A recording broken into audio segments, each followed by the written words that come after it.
यही वो जगह है जहाँ से झांसी की रानी लक्ष्मीबाई रात को 1858 में अपने गोद लिए पुत्र के साथ यहाँ से कूदी थी। दोस्तों ये है झांसी किला का फांसीघर। सिंहासन हिल उठे राजवंशों ने भ्रुकुटी तानी थी, बूढ़े भारत में आई फिर से नई जवानी थी। गुमी हुई आजादी की कीमत सबने पहचानी थी, दूर फिरंगी को करने की सबने मन में ठानी थी। चमक उठी सन 57 में वह तलवार पुरानी थी, बुंदेले हर बोरों के मोह हमने सुनी कहानी थी। खूब लड़ी मर्दानी वह तो झांसी वाली रानी थी।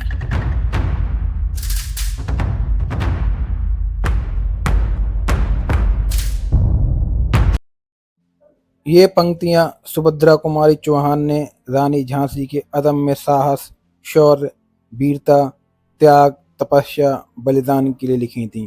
तो चलिए दोस्तों, आज मैं आपको ले चलता हूँ झांसी फोर्ट।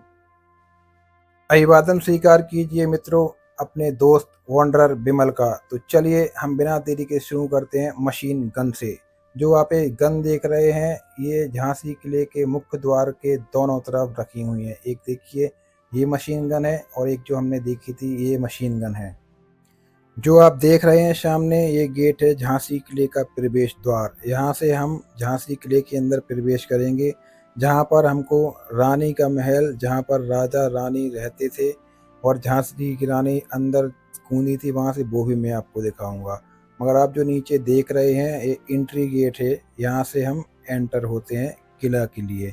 आप जो सामने तोप देख रहे हैं इस तोप का नाम है कड़क बिजली तोप। इस तोप के बारे में मैं आपको डिटेल से बताऊंगा आगे। तो अभी हम बिना देरी के चलते हैं किला के अंदर। जैसे ही हम किले के अंदर प्रवेश करते हैं तो हमें दो छोटी छोटी तोप रखी हुई दिखाई देती हैं। ये तोप जो उस समय मुख्य अतिथि या मुख्य मेहमान आते थे उनके स्वागत के लिए इनको यूज किया जाता था। ये छोटी तोप है, इनके पीछे इसलिए मसाल के थ्रू आग लगा दी जाती थी, जिससे ब्लास्ट करती थी और ये संकेत होता था उस अतिथि के लिए अपने सम्मान का जो राजा रानी देते थे। दोस्तों झांसी किले का निर्माण ओरछा के राजा वीर सिंह जी देव ने 17वीं शताब्दी के आसपास बंगरा पहाड़ी के ऊपर करवाया था। झांसी के किले पर बुंदेला, चंदेल, मराठा और अंग्रेजों ने राज किया था। दोस्तों अब मैं आपको बताता हूँ कि झांसी का नाम झांसी कैसे पड़ा। झांसी का पुराना नाम बलवंत नगर था, मगर किले निर्माण के बाद राजा ने नीचे देखा तो उनको झांसी दिखाई दी। तो उन्होंने साथ में खड़े व्यक्ति से पूछा, काहे वो नीचे देखने पे हमें झांसी नहीं दिखाई दे रही है? तो उसने अभी महाराज के हाँ में हाँ मिलाई। तब से हम झांसी को झांसी बोलते हैं। झांसी का इतिहास बहुत ही शक्तिशाली और समृद्ध रहा है। दोस्तों झांसी की रानी की शादी गंगाधर राव से हुई थी, जो कि एक मराठा शासक थे, और महारानी झांसी का जन्म वाराणसी में हुआ था और रानी झांसी के बचपन का नाम था मनु। रानी झांसी का जन्म 19 नवंबर 1828 को हुआ था। उनका नाम मणिकर्णिका था, बट उनको प्यार से लोग मनु छबीली बोलते थे। तो ये था संक्षिप्त इतिहास झांसी की रानी का। तो अब दोस्तों हम चलते हैं फुल्ली एक्सप्लोर करने झांसी के किले को। दोस्तों रानी झांसी की शादी हुई थी गंगाधर राव से। तो आप जो ये सामने बिल्डिंग देख रहे हैं ये गंगाधर राव की दीवाने खास थी, जिसको अंग्रेजों ने पानी का टैंक बना दिया था 1896 में। पहले इस जगह पर गंगाधर राव की खास लोगों के साथ में मीटिंग्स वगैरह होती थी। जो आप ये सामने देख रहे हैं बिल्डिंग, इसको हम बोलते हैं पंचमहल। पंचमहल का निर्माण राजा और रानी के रहने के लिए करवाया गया था। दोस्तों पंचमहल की ऊपर की मंजिल का निर्माण अंग्रेजों ने करवाया था, जब इस महल के ऊपर अंग्रेजों ने अपना कब्जा कर लिया था। रानी अपना अधिकतर समय पहली मंजिल और ग्राउंड फ्लोर पर ही व्यतीत करती थी। दोस्तों इस महल में रानी अपनी सखियों के साथ में ज़्यादा समय व्यतीत करती थी। जो रानी की सखियां थीं वो युद्ध कला में निपुण थीं, उनको घुड़सवारी, तीरंदाजी भी आती थी। अब मैं आपको लेके आ गया हूँ उस महान जगह पर जहाँ से वो महान झांसी की रानी लक्ष्मीबाई 4 और 5 अप्रैल की रात को सन 1858 में अपने दत्तक पुत्र को गोद में बांध के इसी जगह से घोड़े पर सवार होकर छलांग लगा के यहाँ से कूदी थी। यहाँ से चलकर रानी कालपी पहुंची, कालपी से ग्वालियर पहुंची। जब अंग्रेजों ने झांसी के किले पर आक्रमण किया तो रानी झांसी ने अंग्रेजों का सामना बहुत ही वीरतापूर्वक किया।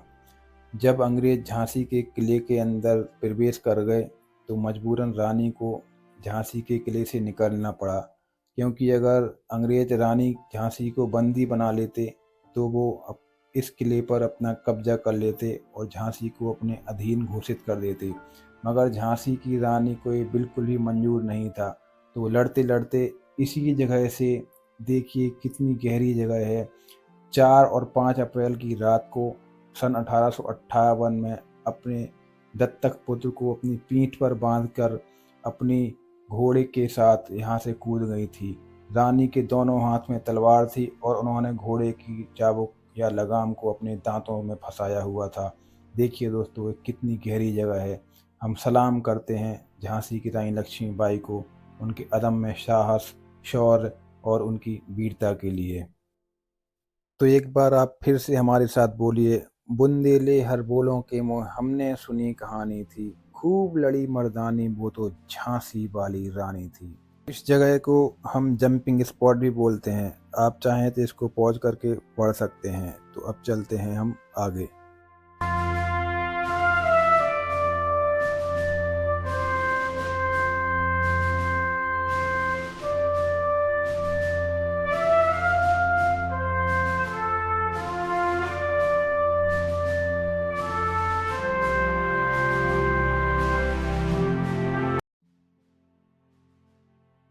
अब हम जंपिंग स्पॉट से आगे बढ़ते हैं। हम चलते हैं एक उस छत की ओर जहाँ पर झांसी की रानी की सखी सहेलियाँ उनको कवर कर रही थीं। जब झांसी की रानी जंपिंग स्पॉट से नीचे कूद रही थी तो इसी छत पर आकर झांसी की रानी के अंगरक्षक, उनकी सहेलियाँ, उनके पहरेदार, उनके सेनापति यहाँ से उनको कवर कर रहे थे। यहाँ से वो अंग्रेजों के ऊपर तीर तोप चला रहे थे, जिसकी वजह से झांसी की रानी यहाँ से सुरक्षित निकल गई। दोस्तों, आप यहाँ से झांसी शहर का क्या औसम नज़ारा देख सकते हैं। जो आप पीछे पार्क देख रहे हैं, इस पार्क का नाम झांसी की रानी लक्ष्मीबाई के ऊपर पड़ा है। इसको हम बोलते हैं रानी लक्ष्मीबाई पार्क, जो बहुत सुंदर है। अब हम बढ़ते हैं फ्लैग होइस्टिंग पॉइंट की तरफ। जो ये जगह देख रहे हैं ये बहुत ही सुंदर है। यहाँ पर 15 अगस्त और 26 जनवरी को भारत देश का झंडा तिरंगे को सलामी दी जाती है और ये हमेशा ऐसे ही यहाँ पर शान से लहराता रहता है और हमारे अमर जवानों की याद दिलाता रहता है, जिन्होंने भारत की आज़ादी के लिए अपने प्राण तक न्यौछावर कर दिए। रानी लक्ष्मीबाई उनमें से एक थी। दोस्तों, अंग्रेजों की तरफ से कैप्टन रॉड्रिक ब्रिक्स पहला शख्स था जिसने रानी लक्ष्मीबाई को अपनी आंखों से लड़ाई के मैदान में लड़ते हुए देखा था। रॉड्रिक ब्रिक्स के अनुसार रानी लक्ष्मीबाई ने घोड़े की रस्सी अपने दांतों से दबाई हुई थी। वो दोनों हाथों से तलवार चला रही थी और एक साथ दोनों तरफ वार कर रही थी। उनके सामने कोई टिक नहीं पा रहा था। जो भी उनके सामने जाता, रानी उस पर और अधिक ताकत से वार कर रही थी। झांसी के किले को बहुत ही सुरक्षित और सिक्योर किला माना जाता था। आप देख सकते हैं ये लोहे के मोटे मोटे जंगले किसी भी तोप बंदूक से टूटने वाले नहीं थे। दोस्तों, अंग्रेजों को झांसी के किले के अंदर घुसने के लिए 8 दिन तक युद्ध करना पड़ा था। 8 दिन तक वो लगातार इस झांसी के किले पर गोलाबारी करते रहे। उसके बाद में वो सफल हो सके थे। जो हमने सामने बिल्डिंग देखी है इसी को हम पंचमहल बोलते हैं। ये 5 मंजिल की इमारत है। झांसी की रानी लक्ष्मीबाई इसी बिल्डिंग पर रहती थीं। और जो हम सामने देख रहे हैं ये फ्लैग होस्टिंग पॉइंट है जहाँ पर अभी हम थे। देखिए हमारे देश का तिरंगा कितनी शान से लहरा रहा है। ये बिल्कुल ठोस और प्योर लोहा है। करीब करीब 20 से 25 किलो का होगा। ये जंगले हैं।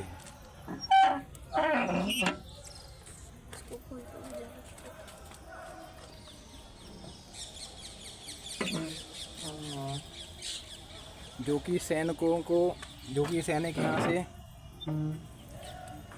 नज़र रखते थे बाहर से आने वाले लोगों के ऊपर कि कोई घुसपैठिया तो नहीं है, कोई किले की दीवार पे चढ़ तो नहीं रहा है। और ये बिल्कुल ठोस लोहे की होती थी। अगर कोई यहाँ से आता था तो ये स्पेस है जहाँ से इनकी बंदूक की नली या तीर की नोक निकली रहती थी।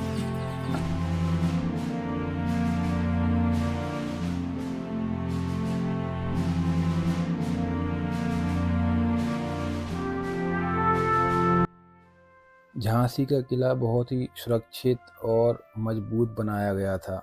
इस किले को कोई भी आसानी से भेद नहीं सकता था। कोई भी इस किले के अंदर आसानी से दाखिल नहीं हो सकता था। यही कारण है कि इस किले के अंदर प्रवेश करने के लिए अंग्रेज़ों ने 8 से 10 दिन तक लगातार 50 से 60 किलो के तोप के गोले बरसाए, मगर वो तोप के गोले झांसी किले की दीवार को भेद नहीं सके। आप भी देख सकते हैं कि झांसी के किले की दीवार कितनी मजबूत, सुदृढ़ और विशालकाय है। दोस्तों, यही वजह है कि ये 400 साल से ये किला आज भी उसी शान के साथ में खड़ा है और पर्यटकों को अपनी ओर आकर्षित करता है। जो आप दूर पहाड़ी देख रहे हैं, अंग्रेज उसी पहाड़ी के पीछे आके छुप गए थे और धीरे धीरे वो आगे बढ़ रहे थे और उसी पहाड़ी के पीछे छिपकर वो तोप के गोले बरसा रहे थे। मगर रानी लक्ष्मीबाई और उनकी प्रजा ने ये निश्चय लिया कि हम अपने किले की हिफाजत, हम अपने किले की रक्षा अंतिम सांस तक करेंगे। इसी दौरान अंग्रेज सेनापति ह्यूरोज जान गया था कि सैन्य बल से किले पर कब्जा नहीं किया जा सकता। आगे बढ़ने से पहले मैं आपको एक शेर सुनाना चाहूँगा। शेर यूँ है कि अपने ही होते हैं जो विश्वासघात करते हैं, वरना गैरों को क्या पता कि राज किस जगह दफन है। जब अंग्रेजी सेनापति ह्यूरोज को लगा कि हम सैन्य बल के साथ झांसी के किले को कब्जा नहीं कर सकते, तो उसने झांसी के ही एक विश्वासघाती सरदार दूल्हा सिंह को अपनी तरफ मिला लिया और उस विश्वासघाती सरदार दूल्हा सिंह ने किले का दक्षिणी गेट खोल दिया, जिसकी वजह से अंग्रेज़ों की सेना रात के अंदर झांसी के किले में प्रवेश कर गई और किले में प्रवेश करते ही उन्होंने लूटमार मचाना शुरू कर दिया। हमला इतना भयानक था कि रानी और उनके सैनिकों को संभलने का मौका नहीं मिला। फिर भी रानी खुद इस युद्ध में भाग लेने आईं और उन्होंने अंग्रेज़ों से डट के लोहा लिया। झांसी की रानी लक्ष्मीबाई अंग्रेज़ों के हाथ में नहीं आना चाहती थी। इसी वजह से झांसी की रानी लक्ष्मीबाई अपने दत्तक पुत्र और अपने घोड़े के साथ में किले की दीवार फांदकर कूद गईं, जिसको हम जंपिंग पॉइंट भी कहते हैं। दोस्तों, अगर आपको याद होगा तो मैंने आपको जंपिंग पॉइंट के बारे में डिटेल से बताया है। अगर दोस्तों आप इमेजिन करेंगे उस दौर के बारे में जब रानी लक्ष्मीबाई अंग्रेज़ों से घिरी हुई होंगी और उनको किले से बाहर निकलना पड़ा होगा, तो आप सोच सकते हैं। मैं सच में बहुत ज़्यादा इमोशनल हो रहा हूँ ये सोचकर। खैर, अब हम आपको आगे बताते हैं। झांसी की रानी लक्ष्मीबाई जब किले से बाहर निकली तो वो रात में चलकर कालपी पहुंची। कालपी से रानी ग्वालियर पहुंची। ग्वालियर में रानी का अंग्रेज़ों के साथ में भीषण युद्ध हुआ। खैर, जो अभी आपने प्लेटफॉर्म देखा, इस प्लेटफॉर्म पे तोप रखी जाती होगी और तोप का मुंह बाहर की तरफ रहता होगा, जिससे अगर कोई बाहर का आक्रमणकारी आए तो उस पर हमला किया जा सके। अभी जो हम इस जंगले के नीचे मंदिर देख रहे हैं, ये मंदिर भगवान श्री गणेश का है और ये मंदिर मराठा शैली में बना हुआ है। यहाँ पर रानी लक्ष्मीबाई अपनी सहेलियों के साथ में आरती पूजा करने के लिए आती थी। जो हमें एक कतार में कमरे देख रहे हैं, ये राजा रानी के सैनिकों के बैरक हुआ करते होंगे। इन खिड़कियों से वो बाहर के आवागमन पर भी नज़र रखते होंगे।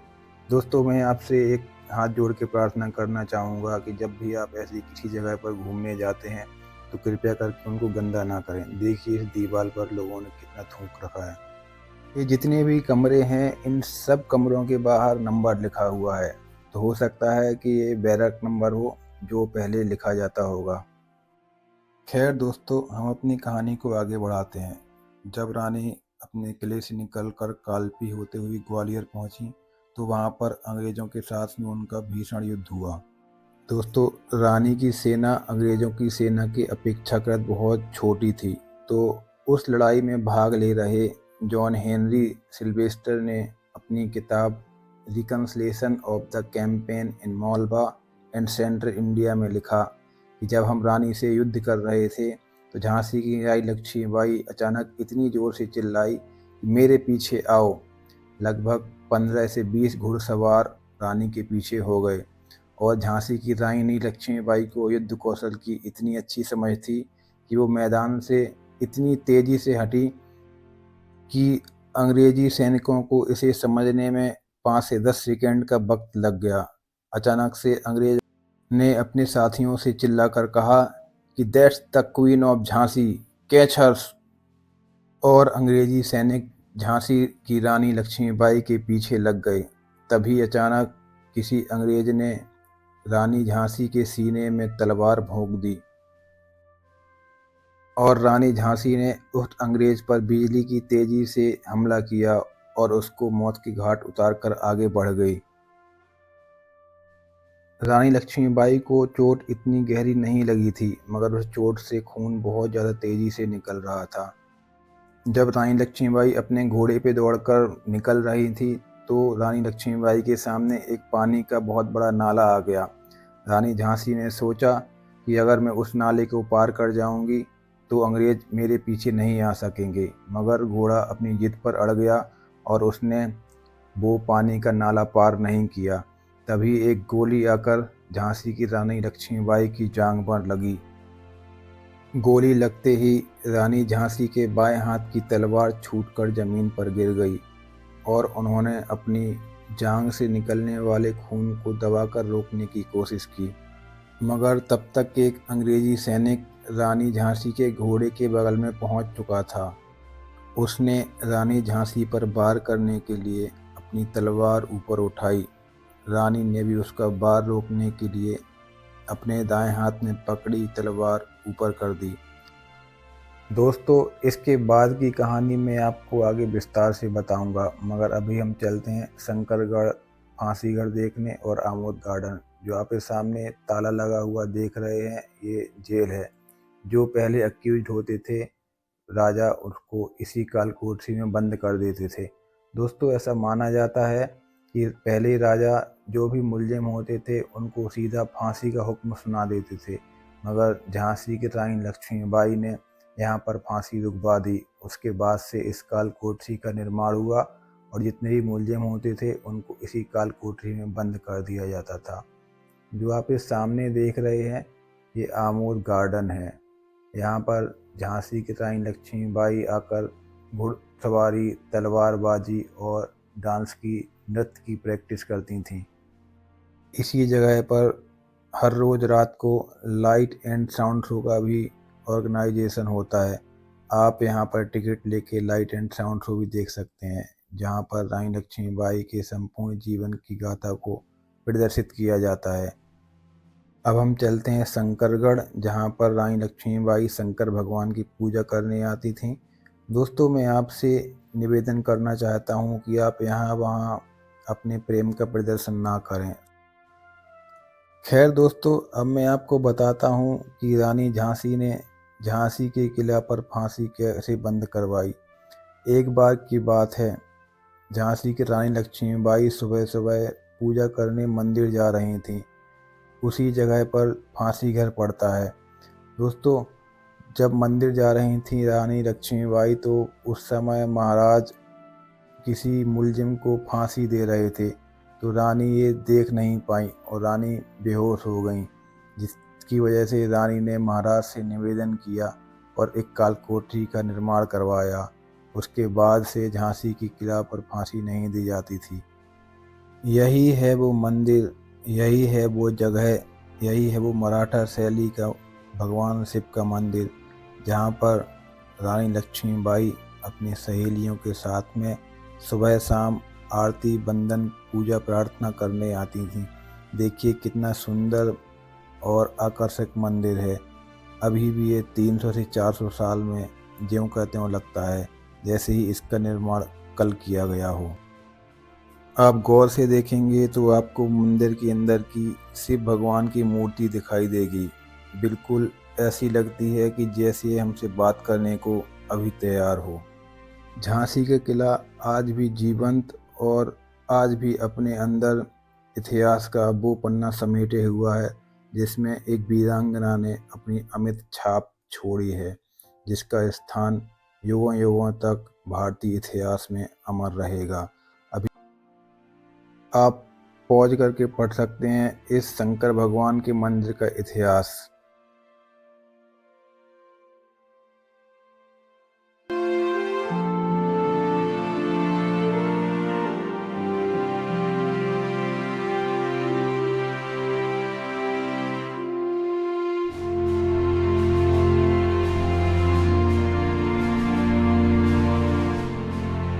दोस्तों ये है झांसी किला का फांसी घर। यहाँ से जो भी एक्यूज होते थे उनको फांसी दी जाती थी।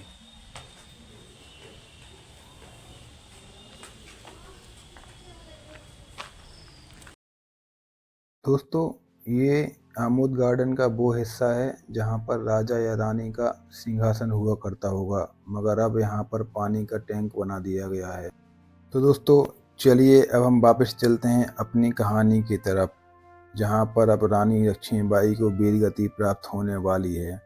जैसा कि अभी तक हमने जाना कि जब उस फिरंगी ने रानी झांसी के ऊपर वार किया तो रानी झांसी ने अपने दाएं हाथ से पकड़ी हुई तलवार को ऊपर कर दिया, मगर उस फिरंगी का वार इतना जोरदार था कि रानी झांसी की तलवार उनके हाथ से छिटक कर दूर गिर गई और उसकी तलवार की वार ने रानी झांसी का सर फाड़ दिया, जिसकी वजह से रानी झांसी का बहुत ज़्यादा खून बह गया और लगभग वो अंधी हो गई थी। उनको कुछ भी दिखाई देना बंद हो गया था, मगर इसके बावजूद भी रानी झांसी ने अपने घोड़े के ऊपर से उस फिरंगी के ऊपर जोरदार वार किया, मगर वो उसकी सिर्फ बाएं को जख्मी कर पाई थी।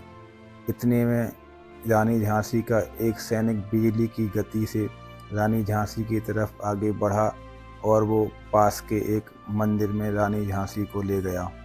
जब तक झांसी की रानी लक्ष्मीबाई जीवित थी, ये देखकर मंदिर के पुजारी ने झांसी की रानी लक्ष्मीबाई के होठों पर गंगा जल डाला और उनके होठों को तर किया, मगर झांसी की रानी लक्ष्मीबाई धीरे धीरे अपना होश खो रही थीं। और इधर मंदिर के बरामदे में लगातार फायरिंग चल रही थी। फायरिंग के बीच में ही अंग्रेजी कैप्टन रॉड्रिक जोर से चिल्लाया कि वो सब मंदिर के अंदर गए हैं और झांसी की रानी अभी भी जिंदा है, मार डालो उन सबको। उधर पुजारी ने भी झांसी की रानी के लिए अंतिम प्रार्थना शुरू कर दी, क्योंकि ये पुजारी भी समझ गए थे कि रानी झांसी का अंतिम समय आ गया है। रानी झांसी की धड़कनें बहुत तेज़ी से चल रही थीं और उनकी आंखें लगभग बंद होने वाली थीं। तभी अचानक उनके अंदर होश आया और उन्होंने कहा कि इन फिरंगियों को मेरा शरीर मत देना, मेरा शरीर इन फिरंगियों के हाथ नहीं लगना चाहिए। और इतना कह के ही वो एक झटके में वीरगति को प्राप्त हो गई। इतना सुनते ही रानी लक्ष्मीबाई के अंगरक्षकों ने मंदिर के आसपास से कुछ सूखी लकड़ियां एकत्रित की और झांसी की रानी लक्ष्मीबाई के पार्थिव शरीर को उसमें रखकर आग के हवाले कर दिया और इस तरह झांसी की रानी वीरगति को प्राप्त हो गई। तो अब हम चलते हैं झांसी की रानी लक्ष्मीबाई की तोप देखने। ये तोप भारत की दूसरे नंबर की सबसे बड़ी तोप है, जिसको हम कहते हैं कड़क बिजली तोप, और इस तोप को गौस खां ऑपरेट करते थे, जिसकी उम्र लगभग 50 से 60 साल की रही होगी। प्यारे दोस्तों, इस तोप को हम कड़क बिजली तोप इसलिए बोलते हैं कि जब ये तोप चलती थी तो ये बादलों के जैसी गर्जना उत्पन्न करती थी और बिजली के जैसी चमक। उसी वजह से इस तोप का नाम कड़क बिजली तोप पड़ा। इस तोप ने अंग्रेज़ों के विरुद्ध एक महत्वपूर्ण योगदान दिया था। इसी तोप की वजह से अंग्रेज़ किले के अंदर प्रवेश आसानी से नहीं कर पाए थे, क्योंकि अंग्रेज़ों की तोप इस किले की दीवार को नहीं भेद पा रही थी, मगर इस कड़क बिजली तोप के द्वारा चलाया गया गोला अंग्रेज़ों को उनकी नानी याद दिला देता था। कड़क बिजली तोप के मुहाने पर एक शेर की आकृति बनी है और दोस्तों इस तोप के अंदर आज भी एक गोला फंसा हुआ है। ये भारत की दूसरे नंबर की सबसे बड़ी तोप है। पहले नंबर की तोप राजस्थान के आमेर किले पर रखी हुई है। तो दोस्तों ये है झांसी का इतिहास। झांसी की रानी लक्ष्मीबाई के बारे में संपूर्ण जानकारी और उस वीरांगना को नमन करते हुए हम इस ब्लॉग को यहीं तक रखते हैं। जय हिंद, जय भारत।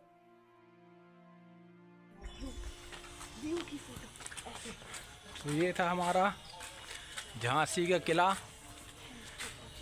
जिसको हमने एक्सप्लोर किया। मज़ा आया, एक बार देखने लायक तो है। आप ज़रूर आइए अपने घर। दोस्तों आपको झांसी का किला एक बार तो ज़रूर देखना चाहिए। इसमें लिखा है वीरता का इतिहास, एक वीरांगना की ऐसी गाथा जिसने अपनी मातृभूमि को अपनी जान से ज़्यादा चाहा और अंग्रेज़ों से बोला था मैं अपनी झांसी कभी नहीं दूंगी। उम्मीद करता हूँ दोस्तों कि आपको ये ब्लॉग पसंद आया होगा। मेरे द्वारा दी हुई जानकारी और बताया गया इतिहास आपको अच्छा लगा होगा। अगर आपको अच्छा लगा है तो कृपया करके चैनल को सब्सक्राइब कीजिए, बेल आइकन प्रेस कीजिए, लाइक कीजिए, शेयर कीजिए और कमेंट करना ना भूलें। बाय बाय दोस्तों।